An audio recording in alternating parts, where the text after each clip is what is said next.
नमस्कार, आप देख रहे हैं इंडिया स्पीक डेली और मैं हूं आपके साथ मिंटू झा। नीली फिल्मों के जरिए भारत के पूरे सिस्टम पर कब्जा करता जा रहा है हरा पड़ोसी। इस टाइटल के साथ आपको यह वीडियो करीब 3 साल पहले इंडिया स्पीक ने दिया था। उसके बाद लगातार इंडिया स्पीक डेली पर रील कल्चर को लेकर के सूचनाएं आपको दी जा रही थी। ऐसे में आईएसडी के श्रोता ने आज एक मैसेज भेजा और उन्होंने जो बताया वह हैरान करने वाली है। उन्होंने कहा कि जी, मैं कई सालों से आईएसडी का सब्सक्राइबर हूं और ये यहूदियों के रील्स को लेकर आपको कुछ बताना चाहता हूं।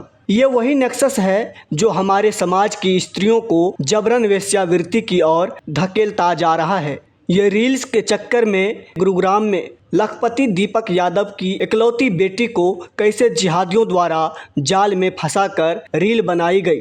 ये सब रील के पीछे बहुत बड़ा नेक्सस एक्टिव रहा है जो समाज को बर्बाद करने के लिए काम कर रहा है। रील्स के नाम पर समाज को दोषी बताकर उन विकृत अरबपतियों को बेगुनाह कर रहे हैं जो सोशल मीडिया के मालिक भी हैं। ऐसे में आपको रील कल्चर के बारे में इंडिया स्पीक डेली के प्रधान संपादक और स्वामी विशालानंद जी द्वारा दिए गए वक्तव्य को आपको सुनाते हैं। संवेदना किस हद तक मरी है। एक माँ एक रील के लिए बेटे की हत्या कर रही है क्योंकि उसके ना दिमाग ही संदीप की आपकी समझे, उसके दिमाग में ना हेल्यूसिनेशन समझते हैं ना, उसे हेल्यूसिनेट कर दिया गया। उसको ये समझ नहीं आ रहा कि मैं जो देख रहा हूँ वो सही सम्मोहित जिसको कहते हैं, उसे सम्मोहित कर दिया गया। थॉट पर सेकंड कितना बढ़ गया उसका, वो 3 सेकंड में डिसाइड करता है रील देखनी है कि नहीं देखनी। Scroll scroll scroll scroll. Sandeep ji, अगर आप कभी भी देखेंगे जो भी इतिहास में बड़े काम हुए वो 3 सेकंड नहीं होते, वो 1.5 मिनट की रील से कभी नहीं बड़े हुए। तो व्यक्ति ना व्यूज के पीछे भागने लगे। जो रील देख रहा है वो अपना टाइम वेस्ट कर रहा है, कहाँ 4 घंटे वो स्क्रॉल करते हुए निकल जाते हैं उसको नहीं पता लग रहा है। और जो बना रहा है वो व्यूज काउंट कर रहा है। अच्छा, कितने व्यूज हो गए? 5000। आज के दिन 5000 व्यूज हो गए, 10,000 व्यूज हो गए, 40,000, मिलियन व्यूज हो गए। और वो मिलियन व्यूज के चक्कर में वो उसको ये लग रहा है मैं प्रसिद्ध हो रहा हूँ, प्रसिद्ध नहीं हो रहे लोग, आपको बेवकूफ समझ रहे हैं। तो ये जो विशेष सर्कल है ना रील्स का, कि बनाया और मिलियन व्यूज ना आए तो मेरे आसपास के जो क्रिएटर है वो क्या कहते हैं, हजारों लाखों क्रिएटर्स पॉजिटिव डायरेक्शन में क्रिएशन ना करते, सकारात्मक क्रिएटर ना बनते, नकारात्मक क्रिएटर बनते। आप एक अग्नि कुंड में जितना घी डालोगे इसमें, अग्नि घी डालने से भी बुझेगी, अग्नि और बढ़ेगी। तो सोसाइटी जो दिखा रही है हमें रील्स में या वीडियोस में या ये जितने आजकल ये ओटीटी प्लेटफॉर्म्स आ गए जिसपे जितना गाली गलौज का माहौल आ गया, जैसी भाषाओं का प्रयोग होने लग गया, जैसे शब्दों का प्रयोग होने लग गया, जैसी ये सोसाइटी में अपने आप को सो कॉल्ड मॉडर्नाइजेशन होने लग गए, हमने इन सब चीजों के बीच में रहने के लिए अपनी एग्जिस्टेंस की ADHD कहते हैं ना, अटेंशन डेफिसिट सिंड्रोम जो होता है, कि हर व्यक्ति के अंदर एक वो है कि लोग मुझे जानते नहीं जानते, लोग मुझे पहचानते नहीं पहचानते, लोगों मेरे को कितने मिलियन लोगों ने देखा। वो जो अटेंशन डेफिसिट एक स्पेस क्रिएट, हॉलोनेस, एक खालीपन जो क्रिएट हो गया ना, उसके चलते लोगों के अंदर ऐसा बेचैन नेगेटिव पोर्ट्रेल ऐसा किया जाता है कैरेक्टर्स का कि लोगों को लगता है कि अमिताभ बच्चन की एक मूवी आई थी कि शराब की गुणगान कर रहे हैं शराबी, और लोगों को लग रहा है नशा शराब में होता तो नाश्ती बोतल, शराब में तो नशा ही नहीं, और लोग वही कर रहे हैं, लोग शराब पी रहे हैं और दावा ठोक के कर रहे हैं अरे शराब में नशा होता तो बोतल तो नशा नहीं होता। लोग बेतुके लॉजिक देते हैं। आजकल ना ये जो ओपननेस का दौर आया, मॉडर्नाइजेशन का दौर आया, जो हमें फिल्में दिखाती हैं, जो हमें रील्स दिखाती हैं, हम इतने सेल्फ सेंट्रिक हो गए कि हमें अपने जगह कुछ दिख ही नहीं रहा। ना हमें अपना परिवार दिख रहा है, ना हमें अपने बच्चे दिख रहे हैं, ना अपना समाज दिख रहा, ना अपना जो सोसाइटल वैल्यूज थी, मॉरल वैल्यूज थी, ना हमें वो दिख रही। कृष्ण के अंदर धैर्य देखिए क्या जबरदस्त है, और भगवान कृष्ण कितना सही समझाते हैं, ध्यायते विषयानपंसा संगस्तेषु पजायते। अर्जुन, ये जो पूरा संसार देख रहे हो, इस सारा विषयों का ध्यान कर रहा है। आज वो विषय की डिसीजन मेकिंग 3 सेकंड की हो गई है, 3 सेकंड से लेकर 1.5 मिनट की हो गई है, और कभी वो किसी और, कभी उससे ज्यादा समय की, कभी कुछ और समय की। जितना हम सब कुछ देख रहे हैं, आपको रील में देख रहे हैं, पहले संसार में देख रहे हैं, जितने विषय देख रहे हो सब विषय के समान है। नमस्कार। इंडिया स्पीक्स डेली के पॉडकास्ट में आपका स्वागत है। इस समय भारत में एक जो कल्चरल अपसंस्कृति का दौर चल रहा है, उस पर शायद बहुत कम लोग बात कर रहे हैं। अभी एक सूचना मिली, खबर आई है कि मध्य प्रदेश में एक माँ ने अपने बेटे की गला दबाकर हत्या कर दी। किस लिए? क्योंकि माँ रील बना रही थी और माँ अधनंगी होकर रील बना रही थी। 15 साल के बेटे ने कहा कपड़ा पहन लीजिए, माँ ने गला दबा दिया। मेरठ की एक घटना तो हम जानते ही हैं। प्रेम विवाह था और पत्नी ने पति को कई टुकड़ों में काटकर उसको एक ड्राम में भरकर सीमेंट के घोल में पैक करके और प्रेमी के साथ हनीमून मनाने कहाँ चली गई? शिमला। ऐसी अनेक घटनाएं, विवाह टूट रहा है, अलुमनाई के केस बढ़ते जा रहे हैं। कहा जा रहा है कि विवाह जो है अब एक धंधा बन गया है कि आप कुछ महीने कुछ साल विवाह में रहते हैं और उसके बाद विवाह को तोड़कर अलुमनाई की करोड़ों की मांग करते हैं। अभी एक क्रिकेटर का ऐसा ही मामला सामने आया है।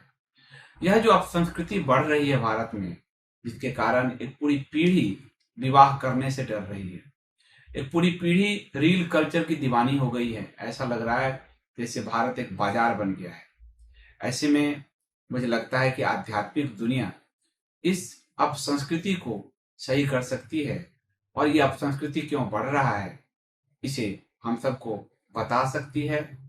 क्या कारण है, इसका निदान क्या है, इसके लिए आज हमारे साथ स्टूडियो में है स्वामी विशालानंद जी। स्वामी जी, आपका बहुत स्वागत है। नमस्कार संदीप जी, धन्यवाद। इंडिया स्पीक्स डेली पे मुझे लगता है स्वामी जी सर पहली बार आप आए हैं। पहली बार आए। हमारा परिचय लगभग पिछले 20-22 साल से है। 20-22 साल लगभग 2002 से है हमारा परिचय। पर आज आपके साथ बातचीत पहली बार हो रही है स्टूडियो में, औपचारिक रूप से। अनौपचारिक तो रोज होती है। और ऐसे जब मैं अभी गया था तिहाड़ जेल के जो पूर्व कानून अधिकारी थे सुनील गुप्ता जी का इंटरव्यू लेने, और वो जो उनकी ब्लैक वारंट आई है, सीरीज आई है, पूरी वेब सीरीज आई है, तो वहाँ आपकी चर्चा हुई।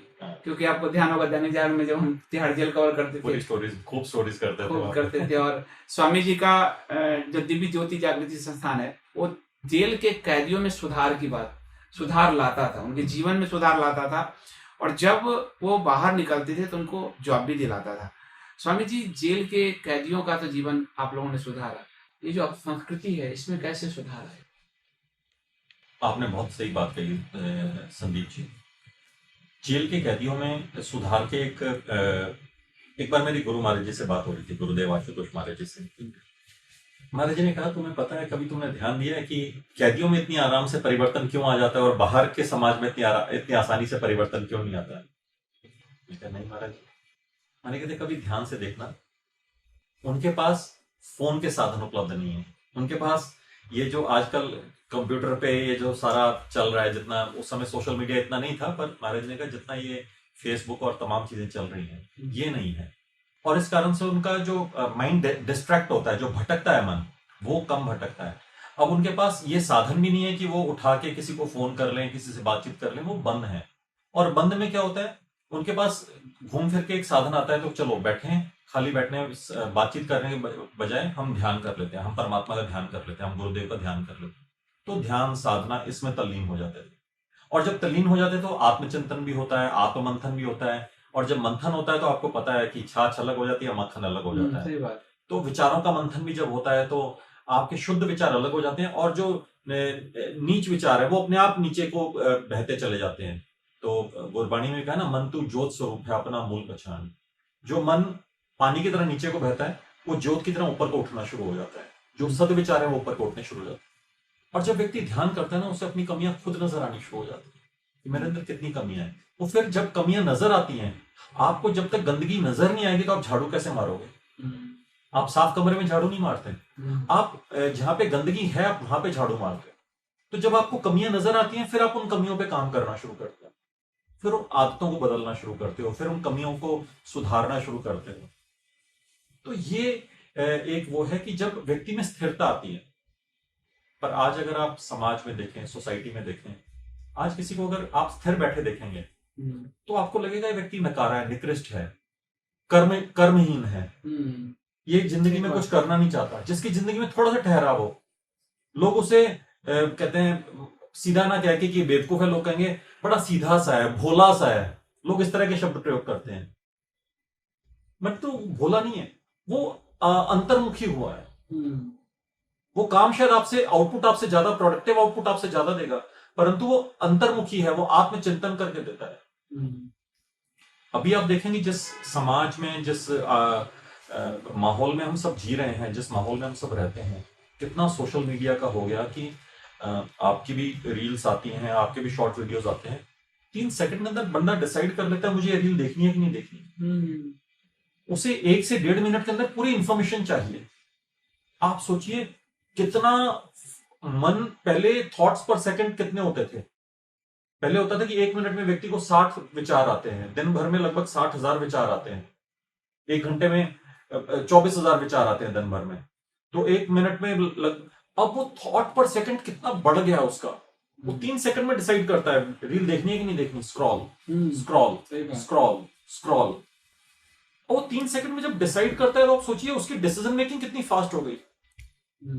अब वो लाइफ में जो भी डिसीजन ले रहा है ना, उसको लगता है मैं सही ही सोच रहा हूं। आपने जैसे उस महिला की बात की, उस माँ की बात की जिसने अपने 15 साल के बच्चे का गला घोट दिया, कि बच्चे ने ये टोका कि माँ आपने आधे कपड़े क्यों पहने हैं। बच्चे में शायद स्थिरता थी, ठहराव था, अभी ये वो स्क्रॉल वाली लाइफ में नहीं आया था। उसको दिख रहा था कि माँ जो कर रही है वो सही नहीं कर रही, और माँ को लग रहा है मेरी जो डिसीजन मेकिंग है, मेरा जो निर्णय लेने का तरीका है, मैं जो सोच रही हूं वो कितना फास्ट है। संदीप जी, अगर आप कभी भी देखेंगे जो भी इतिहास में बड़े काम हुए वो 3 सेकंड में नहीं हुए कभी भी। वो 1.5 मिनट की रील से कभी नहीं हुए बड़े निर्णय। महाभारत इतना बड़ा युद्ध हुआ था ना, युद्ध होना होता तो कितना पहले हो जाता। भगवान कृष्ण ने बहुत समय दिया उसको, कितना युद्ध कहां तक टाला जाए, मतलब जहां तक टाला जा सकता था युद्ध को टालने का प्रयास किया भगवान कृष्ण ने। कितनी सीरीज ऑफ डिबेट्स हुई, कितनी डिस्कशंस हुई, कितनी डेलिब्रेशंस हुई, कितना होने के बाद जब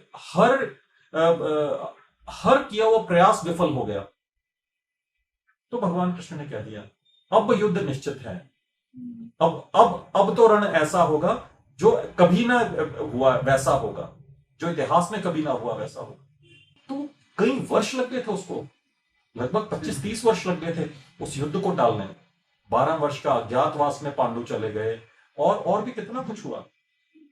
5 गांव की उस पर डिस्कशन पे आ गए। ये सब 3 सेकंड में तो नहीं हुआ, 1.5 मिनट की रील में तो नहीं हुआ। जब भी बड़े काम हुए ना, वो बहुत ठहराव से, बड़ी डेलिब्रेशन से हुए। अब क्या है, अब अक्सर क्या हो गया कि हम जिस पैटर्न में लोग जॉब कर रहे हैं, जैसे पहले क्या होता था, अंग्रेज आए थे भारत में, उन्होंने किसी न किसी रूप से हिंदुस्तानियों को गुलाम बना के रखते थे।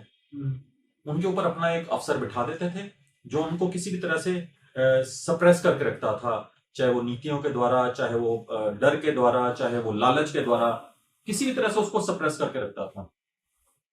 अब एक समय आया कि हिंदुस्तानियों को, भारतीयों को समझ आनी शुरू हुई, वो उस गुलामी से निकलने का उन्होंने प्रयास किया। और जब आपकी एक पॉजिटिव, एक सकारात्मक मंशा होती है ना, तो आप उससे निकल भी आते हैं। भारत स्वतंत्र हुआ, आजाद हुआ। अब दोबारा वेस्ट को समझ आई कि भाई ये तो आजाद हो गए, इनको दोबारा कैसे गुलाम बनाया जाए। तो बहुराष्ट्रीय कंपनी आनी शुरू हुई, हमारे युवाओं को अपना काम का चारा बनाना शुरू किया। हमारे युवा ही चारा बनते गए, पूरी रात बैठ के कैब्स में जाते थे। लोगों को ये लगना शुरू, अरे अब तो घर से गाड़ी लेने आती है, कैब कल्चर शुरू हुआ। लोगों को छोटे छोटे लालच मिले।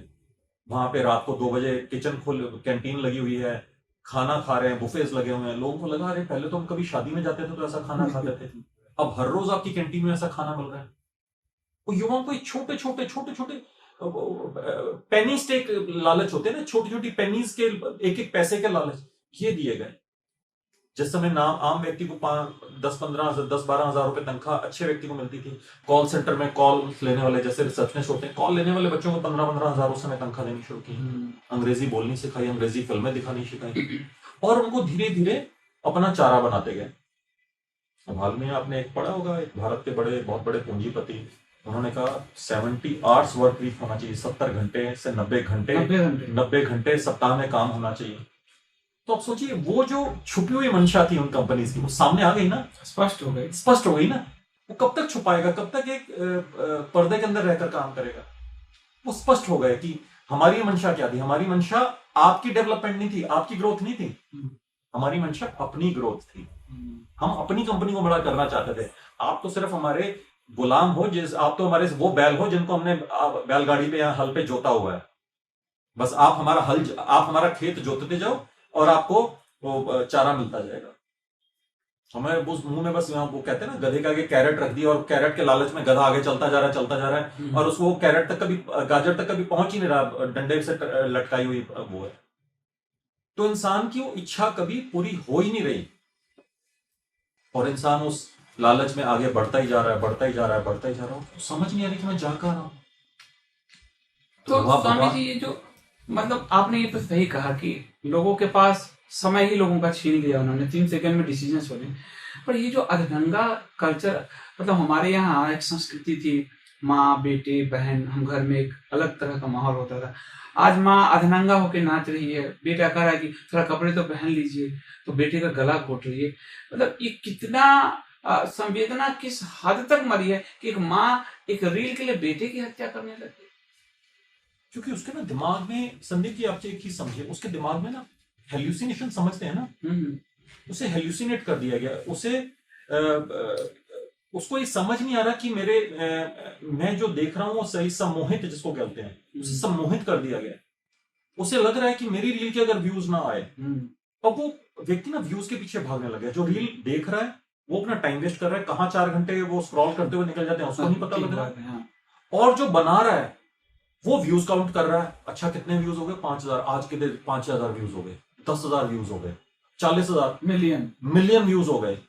और वो मिलियन व्यूज के चक्कर में वो, उसको ये लग रहा है मैं प्रसिद्ध हो रहा हूं। प्रसिद्ध नहीं हो रहे, लोग आपको बेवकूफ समझ रहे हैं।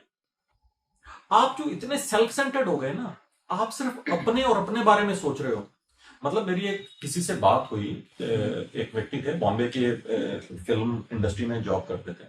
तो मैंने उससे पूछा, मैंने कहा ऐसी एक्ट्रेसेस आ गई या एक्टर्स आ गए जो, जैसे दिल्ली के रहने वाले बड़े सारे कलाकार थे, एक्टर थे, जो अब 60 की उम्र में जाके, 70 की उम्र में जाके वो ऐसे शॉट्स दे रहे हैं। तो उनको खराब नहीं लगता होगा कि उनके बच्चे देख रहे हैं, उनका परिवार, उनका मोहल्ला, उनका वो देख रहा है? उसने कहा भैया एक बार जब इंडस्ट्री में चले गए ना, इंडस्ट्री आपको इतना निचोड़ देती है, इतना मजबूर कर देती है, यहाँ तो जो इंडस्ट्री कह रही है वो करो, नहीं तो लात मार के निकाल दिया जाएगा। अब व्यक्ति के साथ क्या होता है, व्यक्ति को यह लगता है कि या तो जो इंडस्ट्री कह रही है वो कर लूं तो पैसा मिलेगा, लात मार के निकाल दिया गया, मैं वापस दिल्ली चला गया तो क्या कहेंगे, फेलियर था, गया, हार के आ गया, कर नहीं पाया, अपने पांव पे नहीं खड़ा हो पाया, निकृष्ट था। तो लोगों को अपने एक जो मेंटल वो हेल्यूसिनेशन कर दी गई ना, कि फियर ऑफ मिसिंग आउट जो कर दिया गया, फियर ऑफ फेलियर कर दिया गया, कि आप असफल कहलाओगे, आप नहीं कर पाए बॉम्बे में अपने आप को सेटल। तो वो अपने आप को प्रूव करने के चक्कर में, चाहे वो एक 10वीं का बच्चा है जो एग्जाम में प्रूव करना चाहता है, नहीं प्रूव कर पाया तो सुसाइड कर लेता है। बॉम्बे का अच्छा एस्टेब्लिश्ड आर्टिस्ट है, एक्टर है, जो नहीं प्रूव कर पाया तो ड्रग्स लेने लगता है और एक दिन सुसाइड कर लेता है। एसएसआर का केस कल, सुशांत सिंह राजपूत का केस कल सीबीआई ने बंद किया। ऐसे तमाम केस हैं, कितनी आप घटनाएं पढ़ते होंगे, फला एक्टर था बाथरूम में लाश पड़ी मिली, फला वो था सिंगर था बाथरूम में पड़ी लाश मिली। क्यों देख हो रहा है ये सब? क्योंकि वो अपनी सोसाइटी में कभी जब ऐसी चीजें कर लेते हैं, या तो वो करते नहीं तो फेलियर होते हैं, कर लेते हैं तो वो अपनी सोसाइटी में कभी वापस नहीं जाते हैं कि उस केस में भी समाज क्या कहेगा वहां का, वो रह के उसी एरिया में बंद जाते हैं। तो ये जो विशेष सर्कल है ना रील्स का, कि बनाया और मिलियन व्यूज ना आए तो मेरे आसपास के जो क्रिएटर है वो क्या कहेंगे। भगवान कृष्ण ने गीता में बहुत सही अर्जुन को समझाया ना, कितने युद्ध है, कितना कोलाहल है, कितना वो है, और वहां पे जीवन का ज्ञान दे रहे हैं भगवान कृष्ण अर्जुन को। धैर्य से, बड़ा धैर्य है अर्जुन के बीच में, कोलाहल है, मैं नहीं मार सकता, मैं अपने गुरुजनों को नहीं मार सकता, मैं अपने मित्रों को नहीं मार सकता, मैं अपने भाइयों को नहीं मार सकता, मैं जिन पिता मैंने मुझे गोद में खिलाया मैं उनको नहीं मार सकता। और कृष्ण बड़े धैर्य हैं, युद्ध में कोलाहल है, कृष्ण के अंदर धैर्य देखिए क्या जबरदस्त है। और भगवान कृष्ण कितना सही समझाते हैं, ध्यायते विषयानपुंसा संगस्तेषु उपजायते। अर्जुन ये जो पूरा संसार देख रहे हो, ये सारा विषयों का ध्यान कर रहा है। आज वो विषय की डिसीजन मेकिंग 3 सेकंड की हो गई है, 3 सेकंड से लेकर 1.5 मिनट की हो गई है, और कभी वो किसी और, कभी उससे ज्यादा समय की थी, कभी कुछ और समय की थी। ये जितना हम सब कुछ देख रहे हैं, अब तो रील में देख रहे हैं, पहले संसार में देख रहे थे, ध्यायते विषयानपंसा, जितने विषय देख रहे हो ये सब विष के समान है। संगस्तेषु पजायते संगात संजायते कामात। अर्जुन, ये जितना कुछ देख रहे हो इससे उतनी और कामनाएं बढ़ रही हैं। वो माँ ऐसे नहीं कि अधनंगे कपड़े पहने हैं तो उसने कुछ और नहीं देखा, पहले उसने अपने जैसे कितने लोगों को देखा, और उन लोगों को देखकर उसके अंदर भी कामना पैदा हुई। संगात संजायते कामात।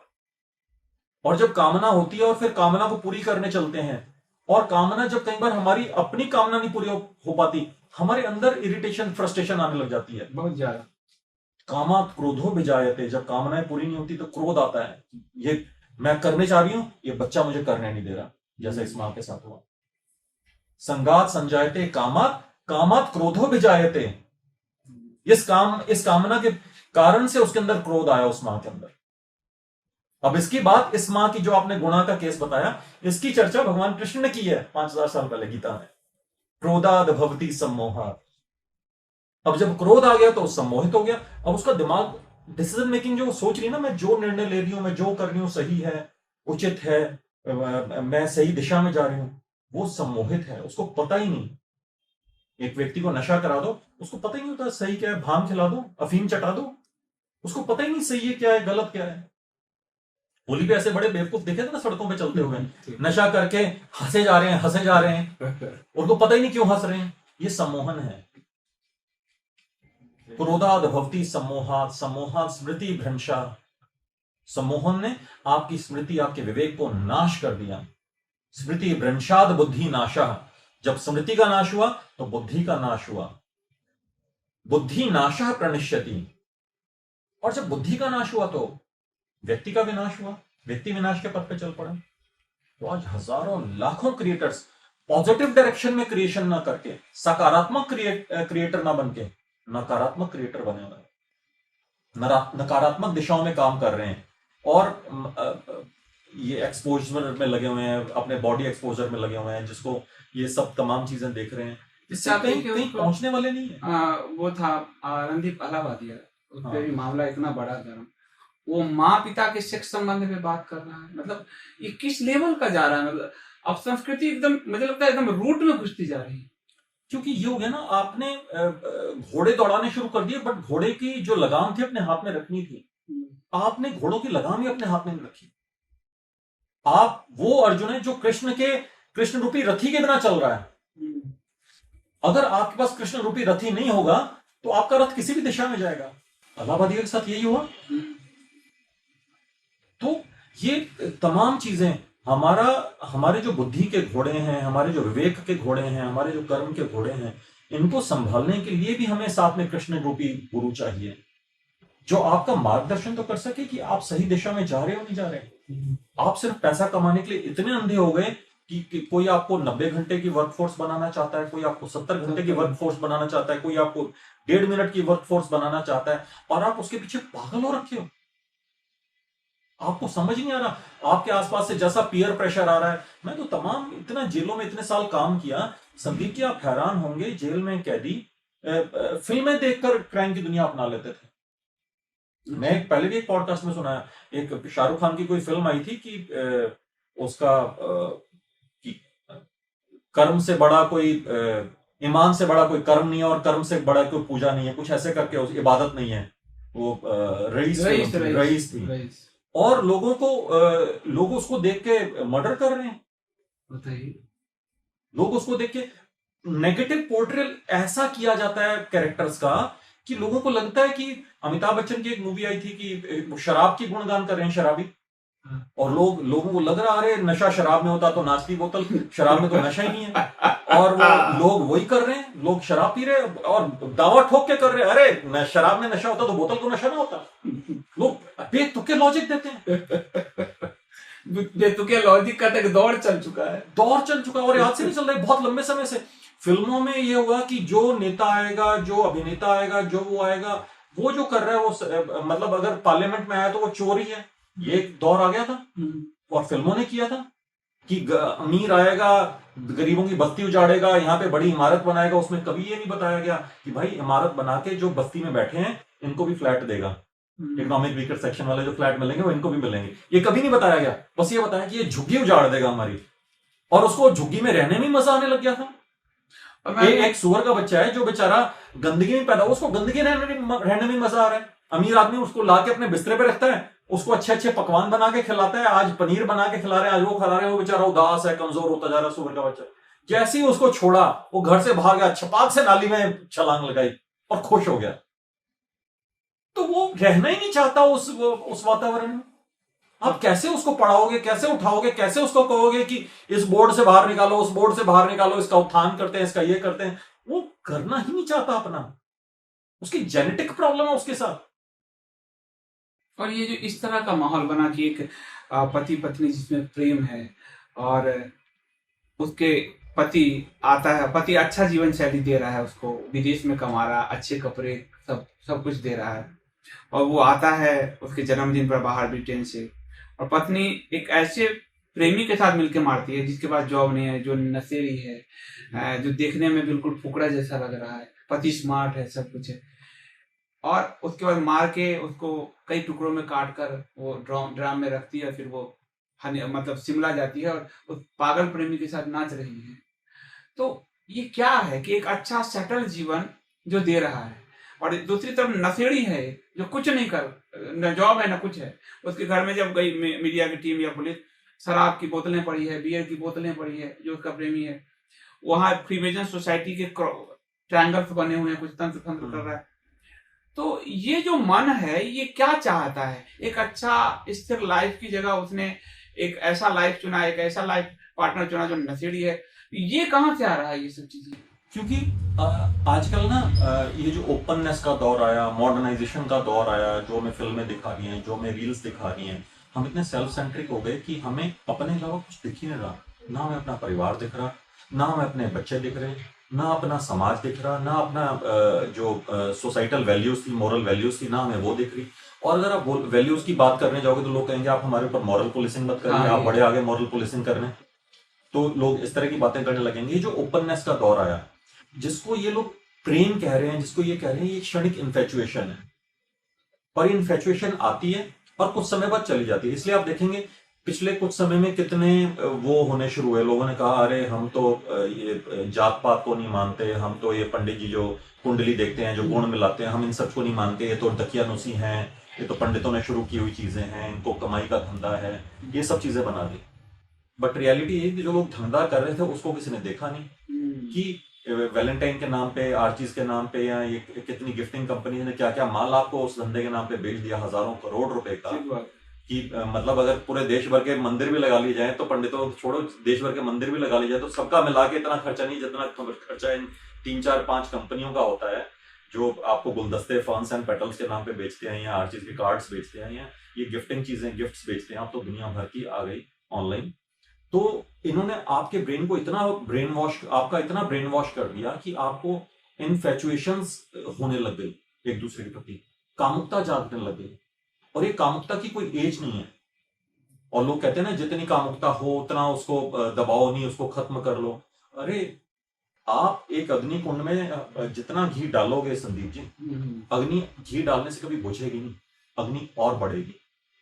तो सोसाइटी जो दिखा रही है हमें रील्स में या वीडियोस में, या ये जितने आजकल ये OTT प्लेटफॉर्म्स आ गए, इस पे जितना गाली गलौज का माहौल आ गया, जैसी भाषाओं का प्रयोग होने लग गया, जैसे शब्दों का प्रयोग होने लग गया, जैसी सोसाइटी में अपने आप को सो कॉल्ड मॉडर्नाइजेशन कहने लग गए, हमने इन सब चीजों के बीच में रहने के लिए अपनी एग्जिस्टेंस की ADHD कहते हैं ना, अटेंशन डेफिसिट सिंड्रोम जो होता है, कि हर व्यक्ति के अंदर एक वो है कि लोग मुझे जानते कि नहीं जानते, लोग मुझे पहचानते कि नहीं पहचानते, लोगों मेरे को कितने मिलियन लोगों ने देखा।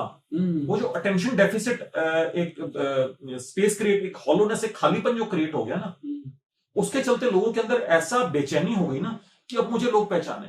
उनको मतलब ही नहीं है कि वो बेचारा पति तो इतनी दूर काम कर रहा है, वो वहां पे तुम्हारे लिए कमा रहा है, तुम्हारे बच्चों के लिए कमा रहा है, मुझे अब वो इतना सेल्फ सेंट्रिक हो गया कि मुझे लोग जाने, मुझे लोग पहचाने, मेरी खुशी किसमें है, मेरा फायदा किसमें है। आप किसी से कोई बात करो कि इससे समाज का ये होगा, वो कहते मेरा क्या फायदा है इसमें, जो, और इसी कारण से पहले संयुक्त समाज थे वो टूटे, फिर संयुक्त परिवार टूटे, फिर संयुक्त परिवार टूट के न्यूक्लियर फैमिलीज बनी, अब वो न्यूक्लियर फैमिलीज भी टूट रही हैं। संदीप जी, हम इस हद तक टूटते चले जा रहे हैं कि हमें समझ ही नहीं आ रही कि कहां जाके रुकना है हमें। And we have to get back to our roots. गाली गलौच हुआ और एक बड़ी छोटी छोटी चीजों से शुरू होते हैं। एक बड़ा सिंपल सा आपको बताऊं, हम बच्चों को भी जब वैल्यूज देते हैं, शायद आपके घर में भी होगा, सब घरों में आजकल देखने को मिलता है, हम बच्चों को जब वैल्यूज देते हैं, किसी को एड्रेस करना सिखाते हैं। पहले होता था कोई बड़ा परिवार में आता था, हम उनके पांव छूते थे। आज भी जो डिसेंट फैमिलीज हैं जहां पे वैल्यू सिस्टम आज भी वो है, उनके बच्चे जाके पांव छूते हैं। नहीं तो अब क्या हो गया, चाचा जी को चाचू, हाय चाचू, हाय मामू, हाय दादू।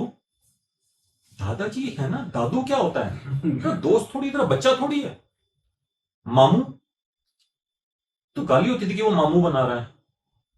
अब वो ऐसे शब्दों को प्रयोग करना शुरू कर दिया। हम पहले मामा जी से, चाचा जी से अंकल आंटी पे गए, चाची को आंटी, चाचा जी को अंकल, मामा को अंकल, मामी को आंटी, हमें दादा दादी को अंकल आंटी, पहले अंकल आंटी पे आए, अब वो दादू, मामू, चाचू, काकू, पापू। ये क्या शब्दों का प्रयोग है? ये बड़ी लोग ना इन चीजों का आज नुकसान नहीं देख रहे। भाषाओं का संदीप जी हमारे मन पे, हमारे चित्त पे एक स्टैंपिंग कहते हैं ना, हमारे चित्त पे एक स्टैंप लगती है।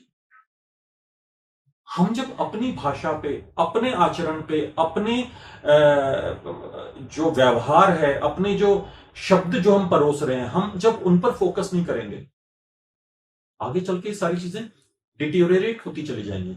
आप ये मत सोचे सड़क आज टूटी हुई है कल रिपेयर कर लेंगे, जो आज टूटी हुई है कल और ज्यादा टूटेगी, वो 4 साल बाद और ज्यादा टूटेगी। उसको आज ही रिपेयर करना पड़ेगा। जब वो जख्म हुआ वो उसी समय उसको ठीक करना पड़ेगा, नहीं तो वो नासूर बनता चला जाएगा। बंदर को खुजली होती है ना, हल्के से कहीं कांटा लग गया तो उसको ऐसे रगड़ देता है, मिट्टी डाल देता है उस पर, कुछ दिन में उसको खुजली होने लगती है।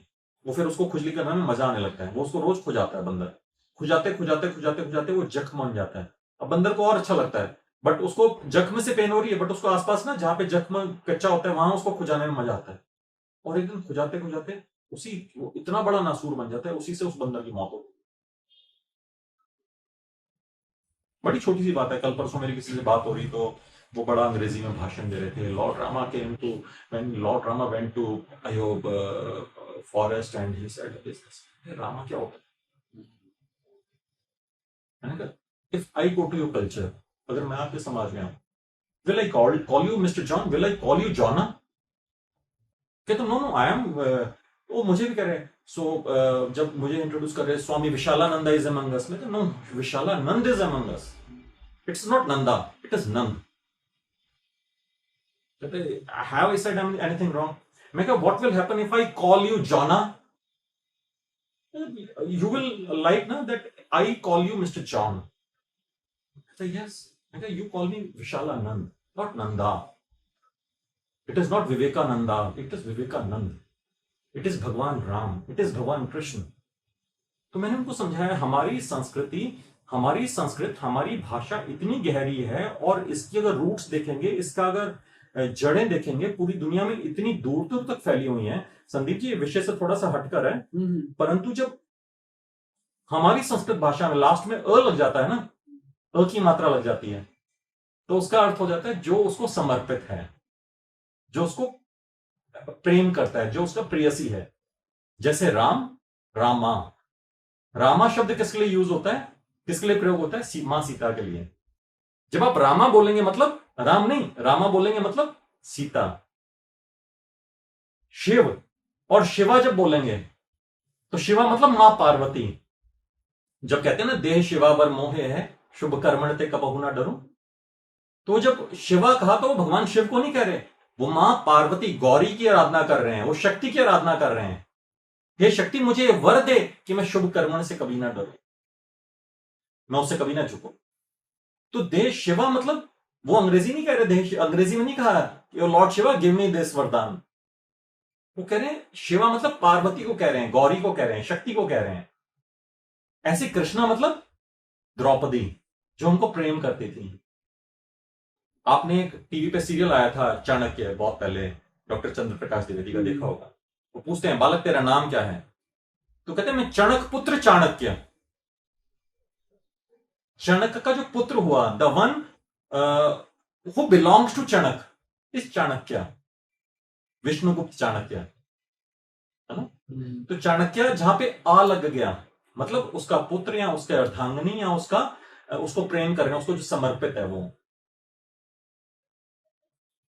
वहां पर अ लगता है। हमने क्या कर दिया, अपनी भाषा को वैसा कर दिया, भाषा को विकृत किया। भाषा को विकृत किया।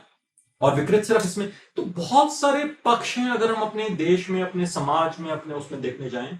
जैसे हमारी वैदिक संस्कृत में अगर देखें, मैं विषय से थोड़ा सा डाइवर्ट हुआ हूं जान के, क्योंकि मैं बहुत सारी चीजें वो करना चाहता हूं। अगर वैदिक संस्कृति का उच्चारण देखें, हम अपनी हिंदी की वर्णमाला को ही देखें, तो इसमें जितने भी 52 अक्षर हैं, उसमें सारे आपकी जीवा की अलग अलग पोजीशन को, मतलब इसमें बड़ी डिस्कशन हो चुकी है, उसमें नहीं जाना चाहता, परंतु उच्चारण कैसे होता है। जैसे संस्कृत में य जब लिखते हैं तो उसका जब उच्चारण किया तो ज किया जाता है। जैसे यजमान बोला जाता है, जजमान लिखेंगे, यजमान बोलेंगे, जजमान, यजामहे जजामहे बोलते हैं ना। त्र्यंबकम जजामहे सुगंधिम पुष्टिवर्धनम, त्र्यंबकम यजामहे नहीं, जजामहे। श जब लिखेंगे तो उसको ख बोलेंगे। वेदाहमितम पुरुषम महांतम, वेदाहमितम पुरुखम महांतम। इसलिए आप पंजाब में जाएंगे तो पंजाब में वो किसी का हालचाल पूछेंगे तो पूछेंगे, महापुरुषां दे की हाल ने, तो वो ये नहीं कहेंगे महापुरुषां दे की हाल ने, महापुरखां दे की हाल ने। श को ख बोलेंगे, महापुरखां दे की हाल ने। ऐसे ही सिर्फ भारत में नहीं, पंजाब में नहीं, इटालियन फूड्स खाएंगे। आजकल वो एक जब शिकंजी बाहर से फॉरेन रिटर्न होके आई तो उसका नाम रख दिया, जब इटली घूम के आई शिकंजी तो उसका नाम रख दिया मॉकटेल, मोइतो, है ना। तो जब अब नए नए लोगों ने कैफेज में जाना शुरू किया तो लोग कहते थे, भैया 2 मोजितो भी दे देना। पढ़ा है आपने? तो लिखते ज लिखते हैं मोजितो, बट उसको बोलेंगे mojito. 2 mojitos, 2 mojitos, please get me 2 mojitos, है ना। तो ज लिखेंगे बट ह बोलेंगे। लिखेंगे जोजोबा ऑयल, बोलेंगे होहोबा ऑयल। जैलापिनो, हालापिनो। तो इटालियन में भी, अब वहां की लैंग्वेजेस में देखें, वहां भी संस्कृत ज को ह बोलते हैं।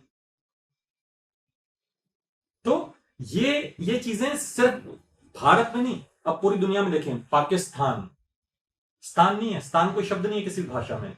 उज्बेकिस्तान, कजाकिस्तान, स्थान तो शब्द ही नहीं है, स्थान है, ये संस्कृत शब्द है। अफगानिस्तान, अफगानों का स्थान।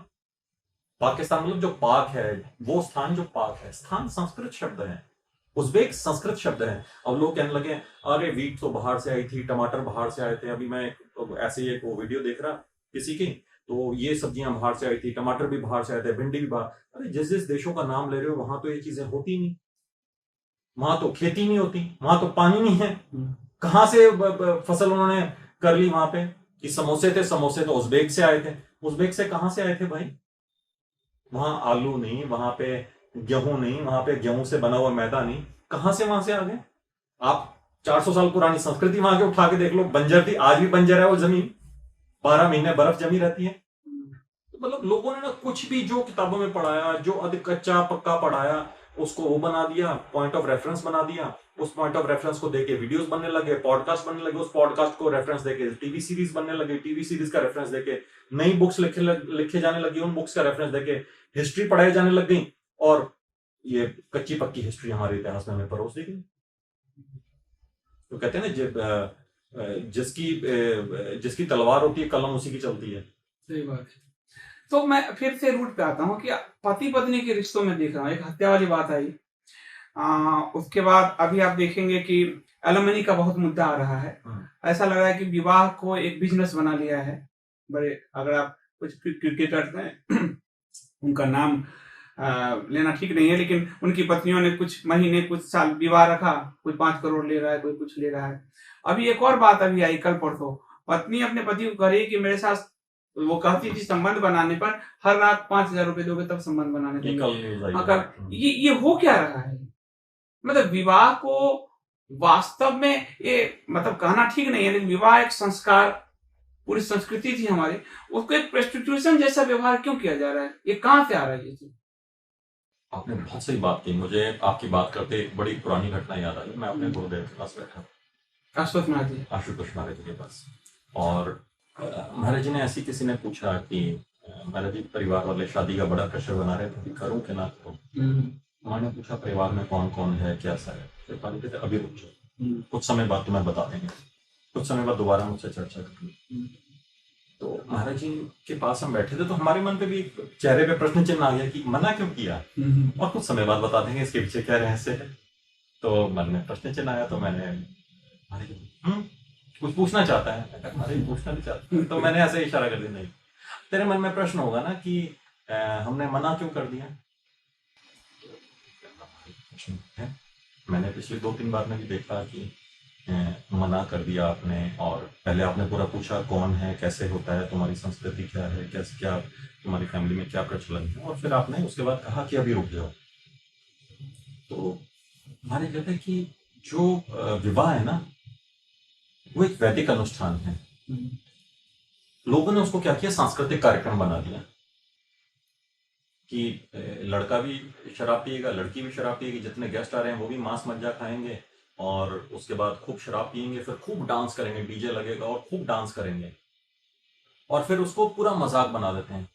फिर वो जब वरमाला पहनानी होगी, क्योंकि विवाह हमारे 16 संस्कारों में से एक संस्कार है, और बड़ा महत्वपूर्ण संस्कार है, गृहस्थ जीवन का आधार है, गृहस्थ जीवन का आधार है।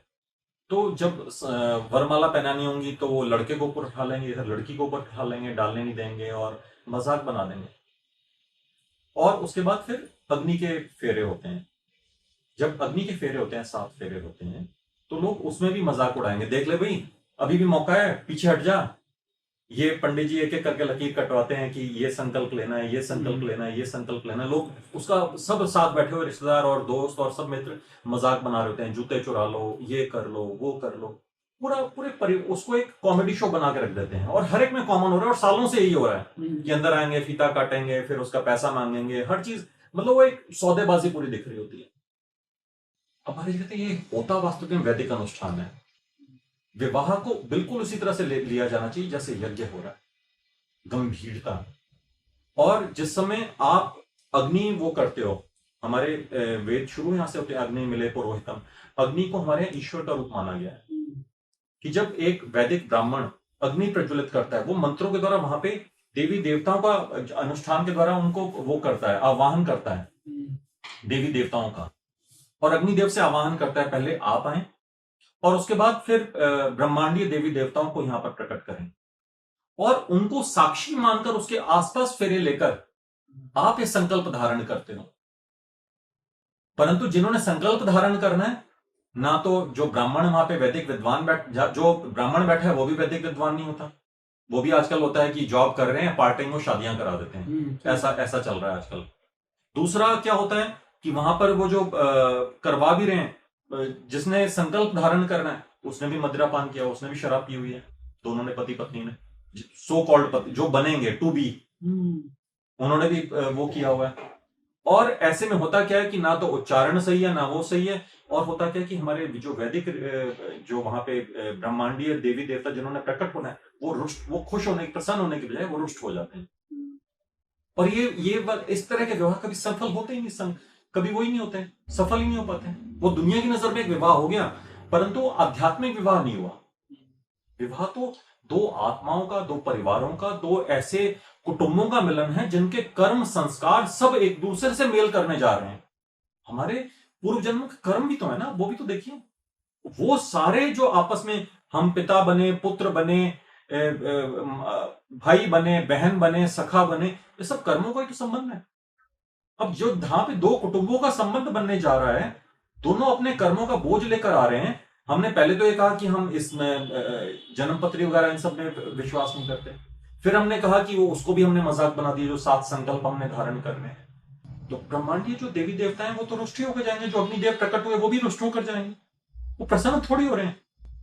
पर इस समय जो विवाह टूट रहे हैं वो इसी कारण से टूट रहे हैं कि वो विवाह हुए ही नहीं कभी। जो औपचारिक रूप से जो पार्टी करनी है वो विवाह के बाद 4 दिन बाद 5 दिन बाद कर लो अलग से, पर विवाह को वैदिक परंपरा से ही करना पड़ेगा आपको। आप अगर वैदिक परंपरा से नहीं करोगे तो वो विवाह कभी आपका संपूर्ण वैसे भी नहीं हो रहा। तो फिर जो संबंध बन रहे हैं वो तो सिर्फ इन्फेचुएशन है। इन्फेचुएशन खत्म होती है शादी के बाद, लोग अपने काम धंधे में लग जाते हैं। शरीर शादी से 10 दिन पहले देखा है, लोग नेचुरोपैथी सेंटर जाते हैं, वेट 10 किलो कम कराएंगे, वो 10 दिन बाद फिर वेट बढ़ना शुरू हो जाता है, फिर वो शरीर पर नजर जाती है। यार मैंने तो इस बंदे से जब शादी की थी तो बिल्कुल पतला दुबला था, अच्छा हैंडसम था, अब देखो कैसे तोंद इसकी बाहर निकल आई। या वो लड़की को देखता है तो कितनी मोटी हो गई। अब वो बाहरी जो इन्फेचुएशन थी ना वो खत्म होनी शुरू होती है, वो भ्रम टूटने शुरू होते हैं। पर मेरा एक और चीज था बात की, जो जैसे वो अभी चल रहा है एलमनाई का जो चल रहा है महिलाओं का, हाँ। और महिलाओं का जिस तरह से चल रहा है, मतलब संबंध बनाओ तो 5,000 रुपए दो, पति का हत्या हो रही है, उसमें लड़के विवाह से डरने लगे हैं आज के समय में। मैं कल भी ट्विटर पे ट्रेंड देख रहा था कि लड़के विवाह से डरने लगे हैं।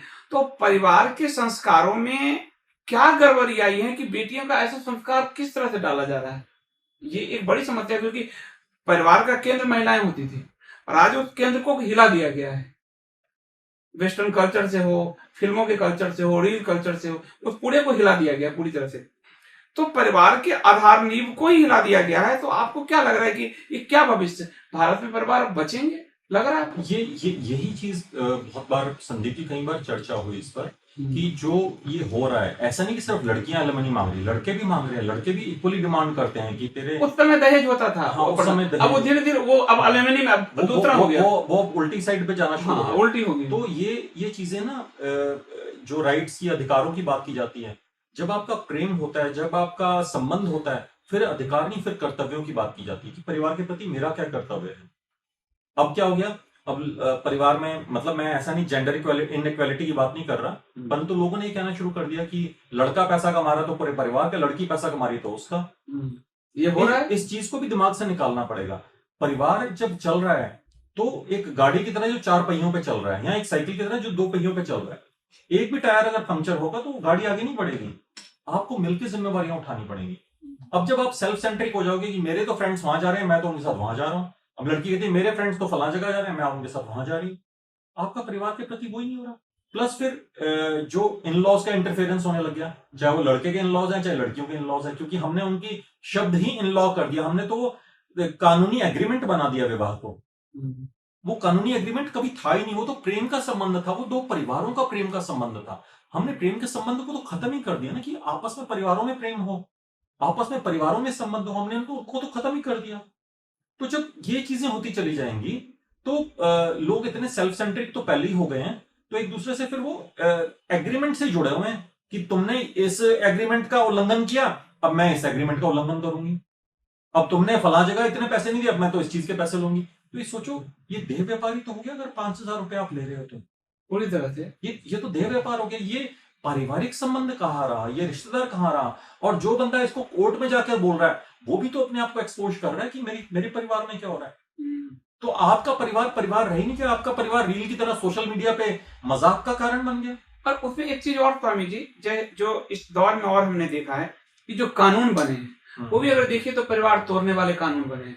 जैसे अडल्ट्री को अपराध से बाहर कर दिया गया। अब संबंध, पहले विवाह से बाहर संबंध नहीं सोचा जाता, लेकिन अब विवाह के बाहर संबंध जो है अपराध नहीं। पत्नी कोई और पुरुष लेके आ रही है घर, पुरुष जो है वो कोई और स्त्री लेके आ रही है, अब वो कानून जायज हो गया। वो कर दिया ना कि मेरा शरीर है, मेरा अधिकार है, मैं जैसा चाहूं उसको प्रयोग, वो कर दिया। ये जो अब मेरा मैं और मेरा, ये जो मैं और मेरा कर दिया, तो मैं करती, तो कबीर भी कहते हैं ना, बकरी के गले पे तलवार चल जाती है।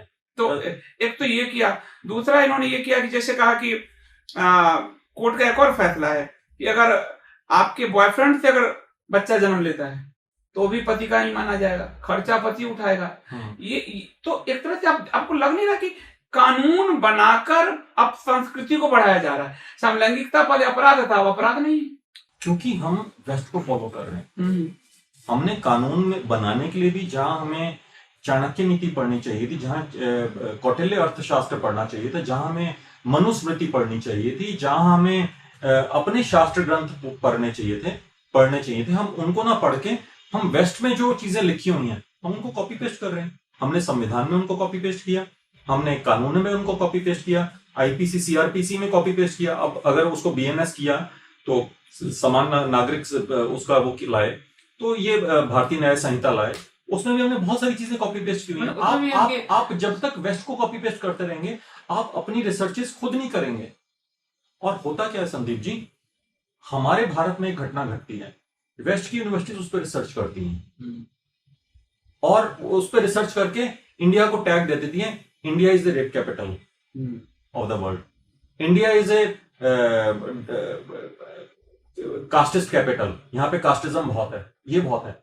उनके यहाँ ब्लैक लाइव्स मैटर करके हुआ, हमने कभी रिसर्च नहीं की। उनके यहाँ कुछ हुआ, हमने कभी रिसर्च नहीं की। वोट वो कर देते हैं हैप्पीनेस इंडेक्स पे, इंडिया इतने नंबर पे आता है। वो कौन डिसाइड करने वाले थे हमने किस तरह से रहना? हमारी धरती है, हमारा देश है, हमारी संस्कृति है, हम अपनी संस्कृति को खुद डिसाइड करेंगे ना, वेस्ट नहीं डिसाइड करेंगे। अभी तक हो क्या रहा है, हमारी सरकारें, हमारे सत्ताधारी लोग वेस्ट के इतने प्रेशर में आते हैं, हमारे एकेडमिशियंस वेस्ट के इतने प्रेशर में आते हैं कि आपको ध्यान होगा, हम एक बार जेएनयू एक कार्यक्रम में गए थे काफी साल पहले। हाँ, वहां पे एक बहन थी जो भारतीय संस्कृति पे शोध कर रही थी, पीएचडी कर रही थी। तो उसने कहा हमारे जो प्रोफेसर्स हैं वो भारतीय संस्कृति के लिए हमें वेस्ट के ऑथर्स रेफर करने को बोलते हैं। अब मैंने अपने परिवार पे शोध करना है, मुझे पड़ोस के व्यक्ति से राय लेके आनी पड़ेगी कि भाई साहब मैं अपना परिवार पे ऐसा करना चाहता हूं, ऐसा करूंगा ना करूं? क्यों मैं जाऊंगा उसके पास? मेरा परिवार मैं खुद संभालूंगा ना। अब आप भारतीय संस्कृति पे, भारतीय मंदिरों पे लिख रहे हो, बट आपको ऑथर रेफर करना पड़ेगा वेस्ट का, क्यों? तो हमारे जो पूरी जो एजुकेशन सिस्टम है, या पूरा जो को टूल किट के तहत जो पूरा इकोसिस्टम बनाया गया, वो ही डिसरप्टेड है संदीप जी। और इस डिसरप्शन को जो जड़ों में घुसा हुआ है, जिसको एक फिल्म आई थी, मैंने वो फिल्म नहीं देखी, Buddha in the traffic jam, but उसमें था कि ये लोग कहीं बाहर नहीं है, आपके बीच में ही बैठे हैं, आपकी सोसाइटी में बैठे हैं, जो 24 घंटे आपका ब्रेन वॉश करते हैं। वो रोज आपके लिए अखबारों में लिखते हैं, रोज आप अखबारें पढ़ते हैं, आपका रोज ब्रेन वॉश होता है। वो रोज आपके लिए किताबें लिखेंगे, किताब का टाइटल होगा कृष्ण का, और बट उसके बीच में जो पूरी आइडियोलॉजी दी होगी वो मार्क्स की दी होगी, वो लेनिन की दी होगी, वो स्टालिन की दी होगी। कृष्ण को इस तरह से ढाल दिया गया होगा, और आप जब पढ़ रहे होंगे तो आपको लग रहा होगा हाँ कृष्ण तो ये थे, हमें तो जो कथा में सुनाया गया वो तो कुछ और सुनाया गया। आप कथाओं से दूर भागने लगेंगे, आप लेनिन और मार्क्स को वेस्ट के नजरिए से, कृष्ण के नजरिए से देखने लगेंगे। कितना साइलेंटली आपको पूरा ब्रेन वॉश किया जाता है, चाहे वो जैसे अभी एक ऑथर है, नाम लेना ठीक नहीं है, उनकी ट्रायलॉजी बहुत फेमस हुई, और अब शिव को गांजा पीते हुए नंग धरंग इस तरह का दिखाया, और बहुत फेमस युवाओं में बहुत फेमस था उसकी किताब। अभी कुंभ में भी आपने बिल्कुल सही कहा था, शिवा ट्रायोलॉजी जो आई थी उसमें बड़ा सारा ये था। ऐसी बहुत सारी किताबें आई हैं। आजकल एक बड़े वक्ता है, अपने आप को IIT IIM का बताते हैं, कुंभ में गए, उन्होंने सारे कुंभ को पाखंड और वो बताना, और नागा साधु ने खूब पिटाई की उनके लोगों की, पूरा उनका स्टॉल उखाड़ फेंका।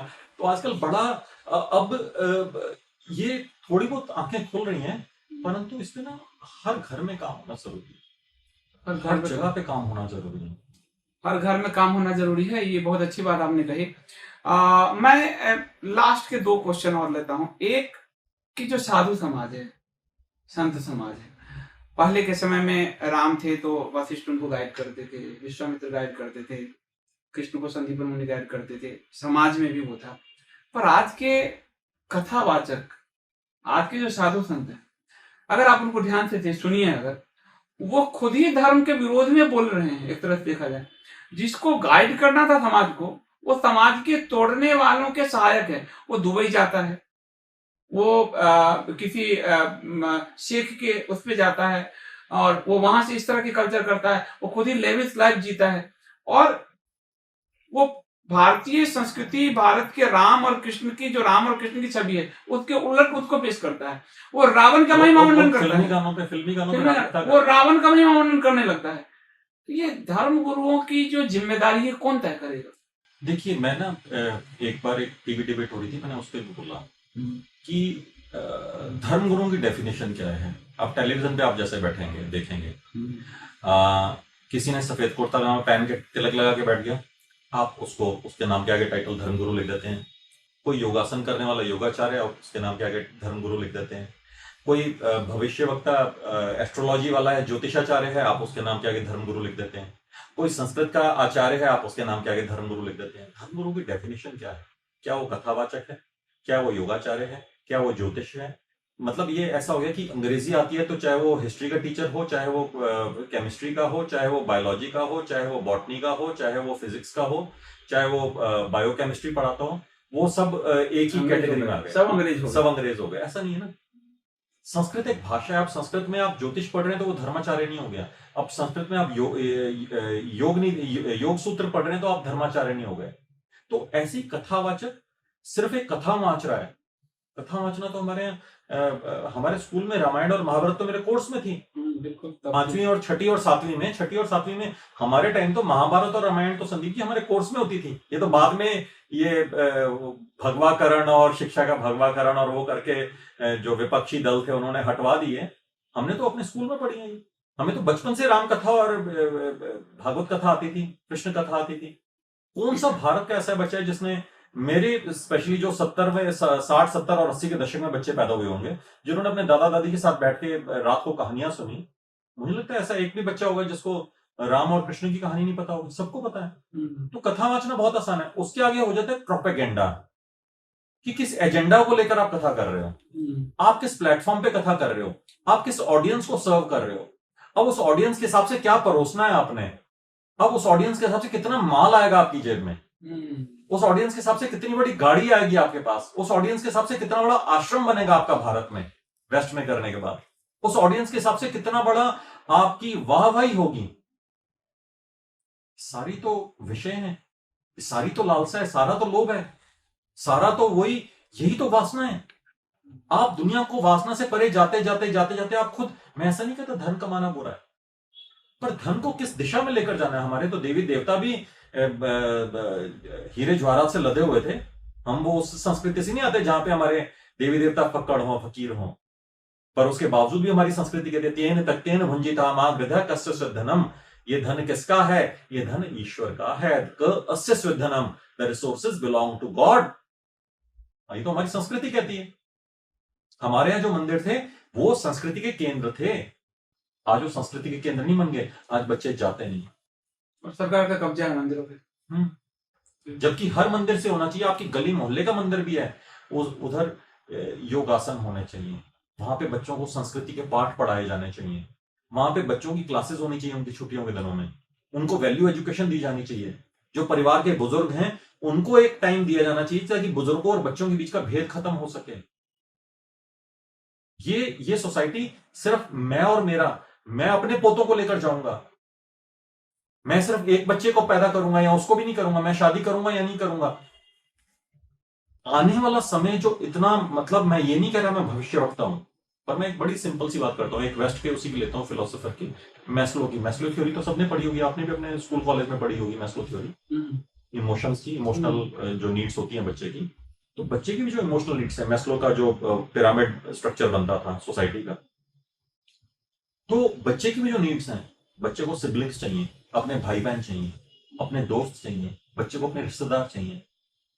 आज जब पूरे परिवार में ही 4 भाई बहन है और उनका एक ही बच्चा है, उस बच्चे को अपने सिबलिंग्स कहां से मिलेंगे? वो बच्चा अपनी एज में जो बातें शेयर करना चाहता है वो किससे शेयर करेगा? उसके पास कोई नहीं है उस बच्चे के पास शेयर करने के लिए। हम कहते हैं हम तो एक ही बच्चे को पढ़ा सकते हैं। तो ये बड़े तरीके से, तर्कसंगत तरीके से हमारी सोसाइटी पे इतना प्रेशर बनाया गया, चाहे वो महंगाई का था, चाहे वो एजुकेशन का था, चाहे वो क्लास का था, चाहे वो रील्स का था, कि इतना प्रेशर बनाया गया कि हम वो प्रेशर में आके हमें अपने बच्चों को पढ़ने उसमें नहीं जाने दिया, उनको सिबलिंग्स नहीं दिए, हमने अपने बच्चों को रिश्तेदार नहीं दिए, हमने अपने बच्चों को उसके दोस्त नहीं दिए। तो वो क्या कर रहा है, वो बच्चा भी सोशल मीडिया पे डिपेंड हो गया बचपन से, वो बच्चा वीडियो गेम्स पे डिपेंड हो गया। छोटे छोटे 6-6 साल के बच्चे इतने मोटे मोटे चश्मे लगे हुए हैं, क्योंकि बचपन से वो ब्लू लाइट्स देख रहे हैं, टैबलेट्स की लाइट्स देख रहे हैं, बचपन से मूवीज देख रहे हैं। उनको पता ही नहीं कि हमारी जरूरत है कि हमें अपना एक भाई चाहिए, हमें एक बहन चाहिए, हमें एक वो चाहिए जो उसे सोसाइटी की बातें समझा सके। उसे पता ही नहीं उस बच्चे को।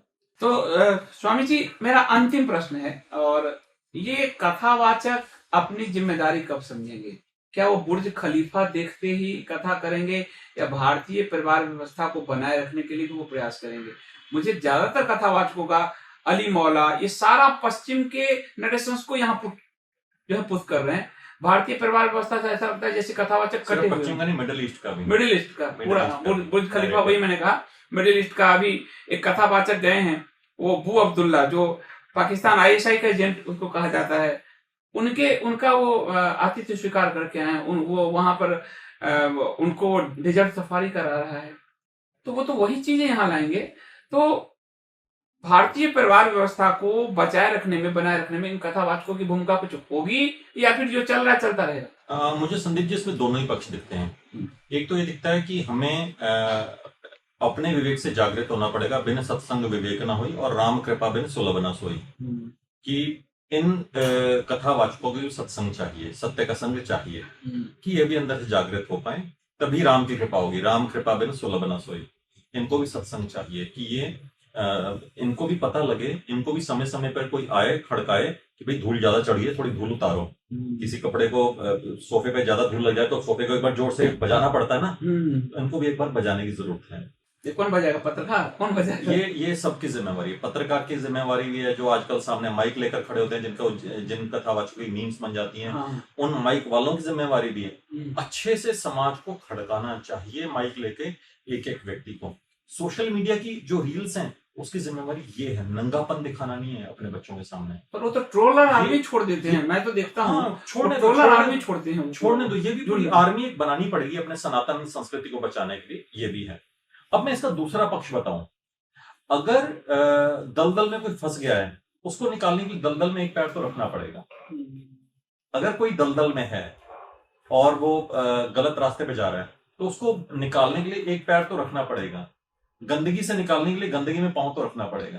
तो अगर वो जा रहे हैं मिडिल ईस्ट और वो कर रहे हैं, तो अपनी संस्कृति को वहां पे पुनः लौटा के लाने का, क्योंकि प्री अरेबिक टाइम्स में, प्री इस्लामिक टाइम्स में अगर अरेबिया का इतिहास देंगे तो वहां पे बहुत सारे वैदिक शब्द और बहुत सारे एविडेंसेस हैं वहां पे, जो रॉक्स पे, हमारे तो वैदिक ऋषियों ने रॉक्स पे एंकाव कर दिए ना।